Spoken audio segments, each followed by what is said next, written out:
గట్టిగా వాటి నుంచి దిగోపల్లికి రాత్రి తెల్లారుజామున ఎన్ని గంటలకు ఎత్తినారు? తెల్లారుజాము 4 గంటలకు ఎత్తినారు. 4 గంటల నుంచి దేవాలయం నుంచి దిగోపల్లికి 11 నుంచి తిరిగి రాత్రి అంతా అక్కడ ఉంటాం. ఆ తర్వాత పొద్దున్నే మెరవని ఉంటుంది దిగోపల్లి. దిగోపల్లి మెరవని అయిపోయిన తర్వాత అక్కడ భోజనం చేసుకొని అంటే సోమవారం పొద్దున మళ్ళీ మెరవనా? సోమవారం మెరవని దిగోపల్లి ఎన్ని గంటలకు అయిపోవచ్చు? అది కనీసం అంటే 5 గంటలు పడుతుంది. 5 గంటలు టైం పడుతుంది. 5 గంటలు మెరవని అయిపోయింది అంటే దాదాపు 12-1 గంట అవుతుంది. 1 గంట అయిన తర్వాత మళ్ళీ స్వాములు ఎన్ని స్వాములు? 7 స్వాములు. ఈ స్వాముల పేర్లు? స్వాముల పేరు కాటికోటీశ్వర స్వామి, పెద్ద గుర్రము, దర గుర్రము, అటు నుంచి దేవతాల గుర్రము, అటు నుంచి పిట్టువల్ల గుర్రము, సిరియాల గుర్రము, గంగిరెడ్డి వాళ్ళ గుర్రము, గంటాల ఏనిగా అక్కడి నుంచి తిరిగి కోమన్నతలకు సాయంత్రం అవుతుంది. సాయంత్రం వచ్చిన తర్వాత అక్కడ సింగరాయణ స్వామి దేవస్థానం దగ్గర దించి ఇక్కడ భోజనం చేసుకొని కోమన్నతలు మెరుగు రాత్రి అంతా. అది అయిపోయిన తర్వాత మళ్ళా తాతిరెడ్డిపల్లిలో అక్కడ సాయంత్రం వరకు అక్కడనే ఉంటుంది. మంగళవారం సాయంత్రం వరకు అక్కడనే.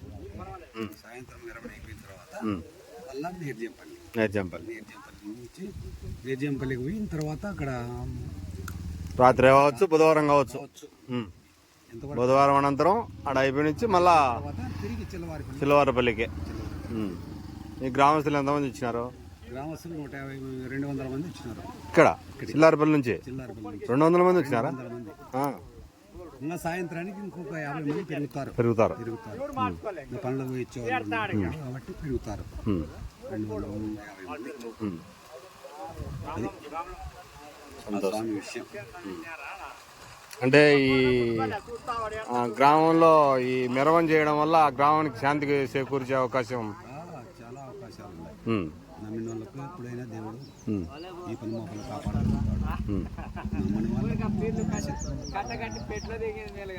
ఆయన కోరిన కోరికలు మనసులో తలుచుకుంటే ఆయన నెరవేరుస్తున్నాడు.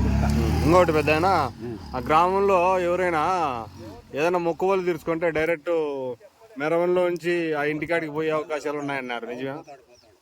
ఖచ్చితంగా వాళ్ళు ఏదన్నా మొక్కుబడులు ముందు మొక్కినిట్టే మాకు ఈ కోరిక నెరవేరిస్తే నీకు ఈ గొడుగులు చేపిస్తాము, ఇవి మెరవని చేపిస్తాము, అది ఇది అని చెప్పి మొక్కు అంటారు. ఖచ్చితంగా వాళ్ళ కోరిక నెరవేరిన తర్వాత వాళ్ళ ఇంటి దగ్గరికి డైరెక్ట్ పోయి వాళ్ళని అడిగి దాన్ని తీసుకొని వాళ్ళ మొక్కుబడులు తీసుకొని వస్తాడు. వాళ్ళ ఇంటికాడికి పోతే వాళ్ళకి అర్థమైపోతుంది. వాళ్ళు ఖచ్చితంగా 10-15 రోజుల్లో మళ్ళీ శివరాత్రి టైంలో వాళ్ళ కోరికలన్నీ నెరవేరుస్తారు వాళ్ళు కూడా. అది ఓకే, అదేనా సంతోషం.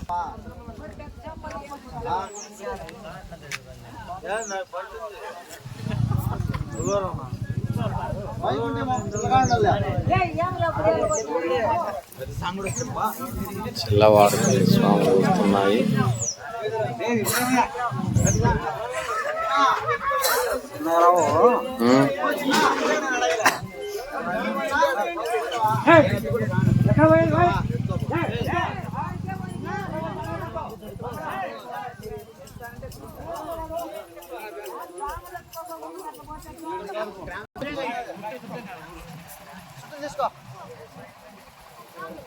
గుర్రమా?